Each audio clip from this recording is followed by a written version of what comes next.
Siria está aquí, a 8 horas de avión de España. Es la mitad de grande y su población se concentra aquí. ¿Por qué? Porque toda esta zona es un enorme desierto, pero un desierto muy importante. Tiene 1/3 de las reservas de petróleo del mundo y también de gas natural, según algunos el nuevo petróleo. Para sacarlo de aquí y llevarlo a Europa hay que rodear toda esta península y salir por el canal de Suez. Como te puedes imaginar, aquí te cobran. Pero hay otra manera más fácil, la línea recta. El que controle estas tuberías las puede abrir y cerrar, como un grifo. Si no pagas, no hay petróleo, ni gas. Esta región es la polla. La civilización en el planeta empieza en 3 sitios y este es uno de ellos. Mesopotamia, aquí. Sumer, que te sonará menos pero es el puto inicio de todo, aquí también. ¿Recuerdas la Torre de Babel de la Biblia? La hicieron estos tíos. Egipto, aquí. Siempre ha sido un punto de contacto entre Oriente y Occidente, dando a Asia salida al Mediterráneo. Quizá por eso aquí nacen las principales religiones monoteístas, el judaísmo, el cristianismo y el islam. El islam es el último que llega y de hecho acoge a las 2 anteriores. Adán, Noé, Moisés, Jesucristo son considerados profetas islámicos. Bueno, al grano. Como la zona es la hostia, todos han querido controlarla y siempre ha estado dentro de algún imperio. Persas, griegos, los romanos. El imperio romano termina partiéndose en 2, y finalmente solo sobrevive esto. Ahora es cuando la última religión monoteísta, el Islam, construye su propio imperio. ¿Te acuerdas de las cruzadas? Bueno, pues son los europeos cristianos intentando recuperar esta zona de la que estamos hablando. Los últimos en llegar son los turcos, que ojo, no vienen de Turquía, sino de a tomar por culo en Asia, junto con Gengis Khan. Lo conquistan todo y fundan el Imperio Otomano. El Imperio Otomano se queda ahí hasta la Primera Guerra Mundial, 600 años. Cuando acaba la Primera Guerra Mundial, aparecen pequeños países donde antes estaba el Imperio Otomano, y por primera vez vemos a Siria en un mapa. Hasta ahora la habíamos dibujado para no perdernos. ¿Y quién se inventa esos países? Lo que te voy a contar es alto secreto. Bueno, lo era en 1916. Este súper secreto se llama Acuerdo de Sykes-Picot. Los franceses y los ingleses no podían derrotar solos al Imperio Otomano. Solo podían si les apoyaba la gente que vivía dentro, en su mayoría árabes. ¿Cómo se los ganaron? Pues les prometieron la Gran Arabia, un país solo para ellos. El único problema es que era un timo. Antes de seguir, recuerda una cosa. Los árabes son un pueblo, pero no una religión. O sea, un árabe puede ser musulmán, puede ser cristiano, y antes del Islam parece que hubo tribus árabes con tradiciones judías.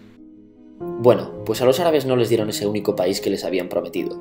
En su lugar, franceses y británicos crearon muchos países pequeños. Estos países, obviamente, no eran países de verdad, sino zonas bajo su control con gobernantes puestos por ellos. Durante este tiempo hacen lo que quieren con la zona. Recuerda que hay petróleo.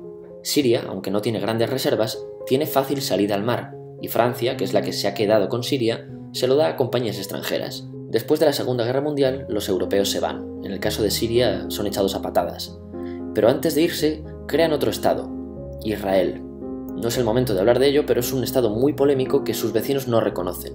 La prueba es que nada más irse los británicos, todos estos estados lo atacan. La zona, a partir de ahora, va a ser una puta bomba de relojería. ¿Y mientras qué pasa en Siria? Bueno, pues no es muy estable. Tiene golpes de estado constantes. En esa época aparece en Siria una ideología que se hace con el control y se expande por el mundo árabe, el Ba'ath. Esta ideología mezcla el antiguo sueño de una sola nación árabe con ideas socialistas. Y algo muy importante, es laica, o sea que no es religiosa. Siria se llega a unir con Egipto, un país con el que no tiene frontera. Pero no es algo raro, muchos de estos países intentan hacerlo también.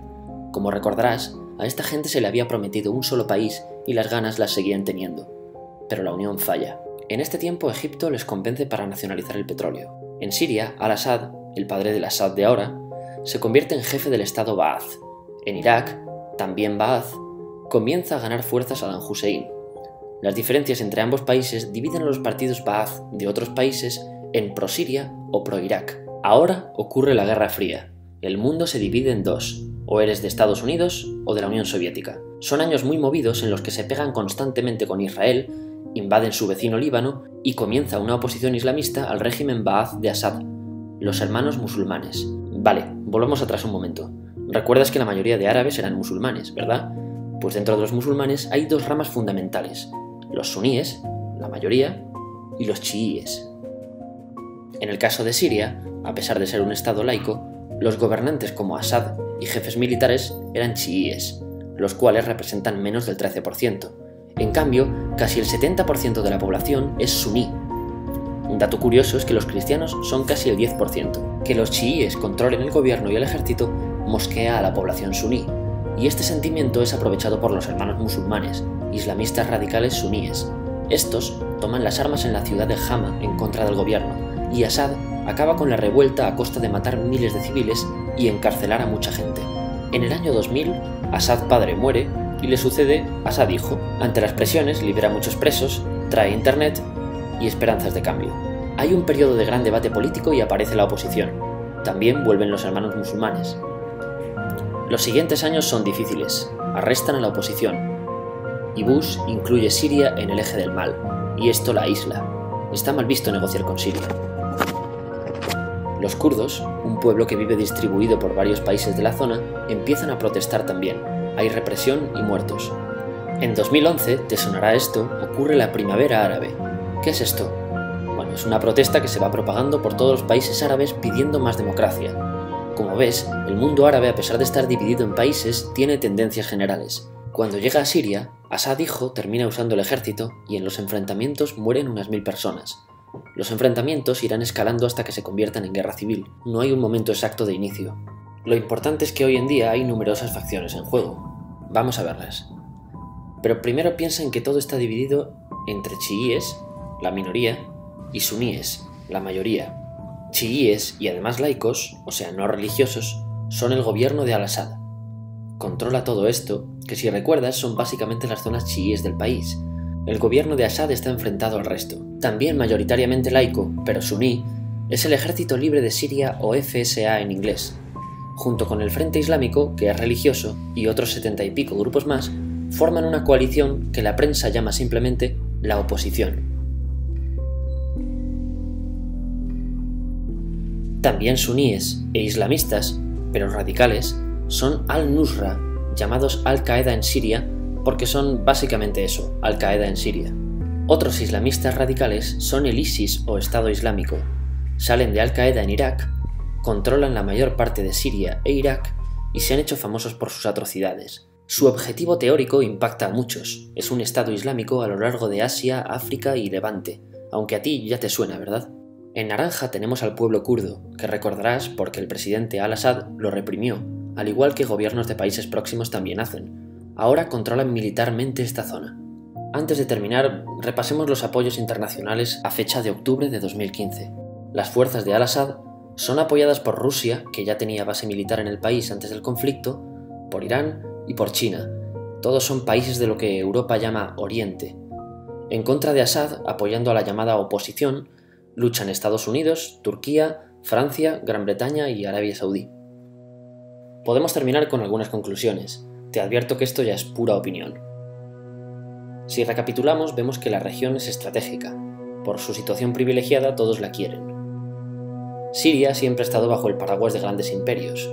Piensa que hace 100 años la actual Francia era Francia, Gran Bretaña era Gran Bretaña, pero es que hace 200 también, y hace 300 también, y hace 400 también. En cambio, Siria solo es Siria desde hace menos de 100 años, y solo se gobierna a sí misma desde hace poco más de 50. Además, jamás decidieron sus fronteras, se las impusieron.